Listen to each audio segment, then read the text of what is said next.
What's good, y'all? It's your boy Marvelous, and we are back with another video. Today we are talking about the USA trials, track and field trials, getting ready for the Olympics, and there's a lot of big things that have happened already as this week has kind of unfolded. But I want to talk a little bit about something that I predicted way back. I told y'all this time that you see here, 45-19, it'll be 44-19 by the end of the season if he really can do that, right? Just teach him the little things that are going to help him mechanically, technically, to spend less time on the ground and to keep his momentum going forward. You got a 44 in the making in high school. Now, whether or not he makes the Olympic team on the relay or in the individual event is up to him. Depends on how fast he runs. But I told y'all that based off of that 1/400 that we talked about a while ago, he would have the opportunity to really take a chance at getting top 3 at the USA Trials.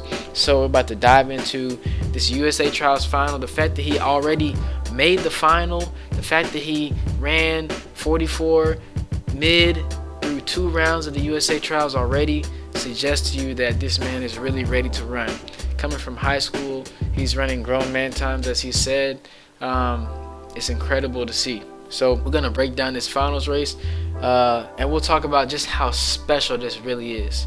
All right, let's get into it. So yeah, if you don't know me by now, my name is Marvelous, aka Fred Marvin Dorsey III.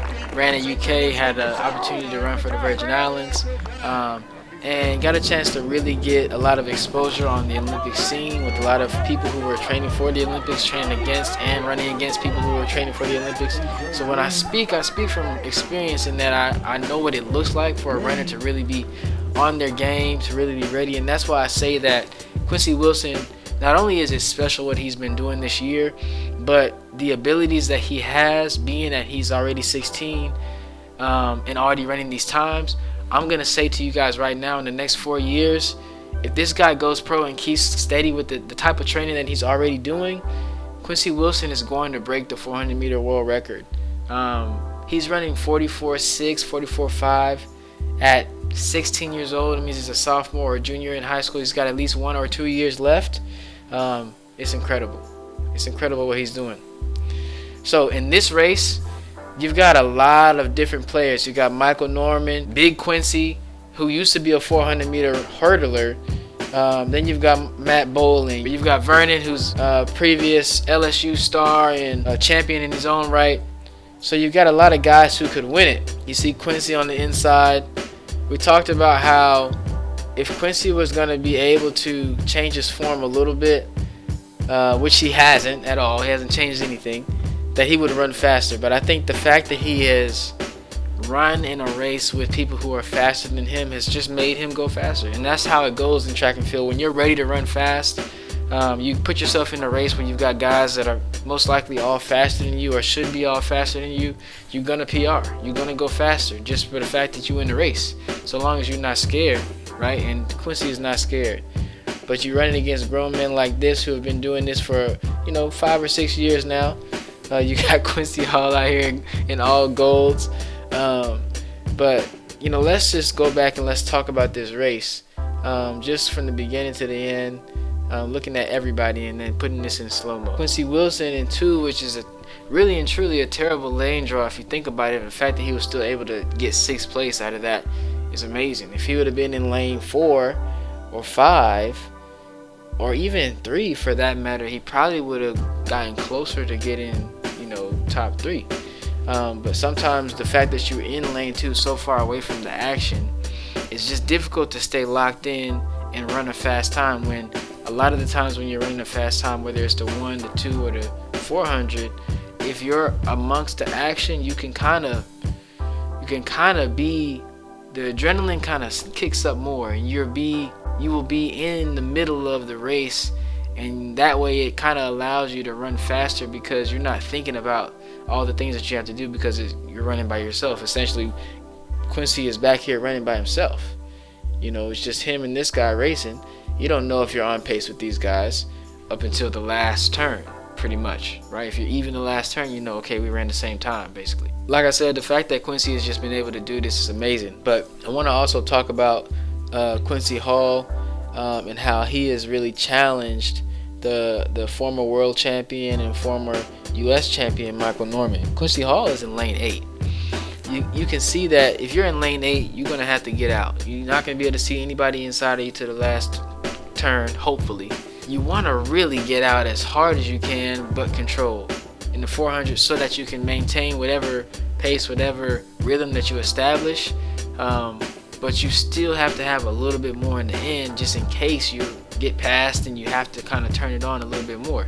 So I want y'all to watch how Quincy controls this race, knowing that he's going to get passed by Norman, knowing that Norman's probably going to go out hard. Has to stay composed in his brain, knowing that I may get passed, but if I do, I just got to hold to my form. I just got to stay with my rhythm until I get the opportunity to see whether or not somebody has kind of spun their wheels, because that's what Norman ended up doing a little bit. And then you see Quincy kind of just keep his same pace and ended up passing him towards the end. In this race, Vernon Norwood, I believe Vernon Norwood got 4th.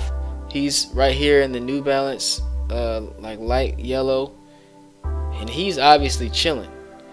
So you got Michael Norman that's going all out, Norwood that's kind of chilling, relaxed. Bolin was kind of trying to go with Norman, but he ended up running his wheels out too. Watch Quincy just continues to keep his pace. His head is to the sky. All that stuff is still the same, the things that we talked about in that first video. But the special thing about Quincy Wilson is that his motor is different than anybody that we've seen really in a long time. And you're talking about, you know, guys like those that have broken the world record that just keep going at the end of a race. That is really impressive for a guy that's only 16 years old. So if we're looking at this right now, Matt Bolin looks like he's about to go to the Olympics. Matt Bolin is looking like he's going to go to the Olympics. He's 2 meters behind Michael Norman. Then you got Quincy Wilson and Christopher Bailey over here to the left, to the right, that are like both seem like they will be fighting for 3rd place. These two get 1st and 3rd. This guy gets 2nd. Matt Bolin gets 7th. How does that happen? They're at, if we're looking at this clock right here, it says 32:60 basically. So the 300 mark likely was somewhere in between here. I would think that the 300 mark is this mark here, coming off of the curve, because this looks like it's the 100 mark. So you got 100 left here. They've already run like what, 31 or 32 for the 300. So if you think about that, you know, the end of that race, if you're trying to run 44, you gotta basically put another 12 on a 32, right? Which is, it can be difficult depending on who you are and how you run and what your strengths are and what happens at the end of your race, right? All you need is another 12. 13 is going to give you a 45. It's not going to take you to the Olympics, at least. It might give you a place in any competition, but 44 in this race is what you're going to need, right? In pretty much any final, 44 you'll get top 8. I mean, 44 you'll be in contention to get a medal, or you'll be right off of a medal, because you're going to have, in the Olympics, you're going to have people that are going to go 43, most likely, right? So Michael Norman looks like he's going to win. And as we see this kind of unfold, you see Quincy staying with his rhythm. Quincy's form is crazy too. I ain't going to lie to you. Alright? Y'all seen that. Quincy's form is, he's a 400-meter hurdler. He runs with a lot of emotion. It's not calm. And no, he's going hard at the track. You can see it. Him right here in lane 8. But what you can also see is him staying open. Hips staying down the track. Now Michael Norman is heel striking at this point. You can see it. He's heel striking at this point. And he's slowing down because he's done everything that he could to stay in front. He got out as hard as he could. But at this point, he's slowing down. Now everybody's going to be back kicking at this point. That's not really the issue. The issue is who's slowing down the slowest. Who is slowing down less than everybody else. And Michael Norman, though he did slow down, he didn't fully give it away, right? He still stayed composed enough to get 2nd place.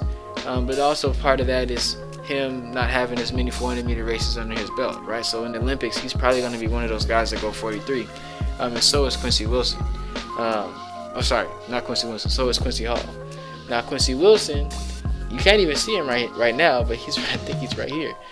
But watch how he comes in the last 50 meters, stays consistent with his form, keeps his rhythm, ends up passing 2 or 3 people to get 6th place and be at least in contention for the relay pool. Now, they may not take him, like you said, because USA or whoever country, they can take whoever they want. Even if somebody wins an event, the country can decide to take whomever they want, right? But typically, to make it fair, they'll take the top 3, and then the next 3 will be in contention for the relay pool. But they can take somebody from the 1 to 2, whoever is best, they're gonna put on the relay. So Quincy, to me, USA should take him, because not only is it a great story, but he's actually proven that he can run 44 whatever.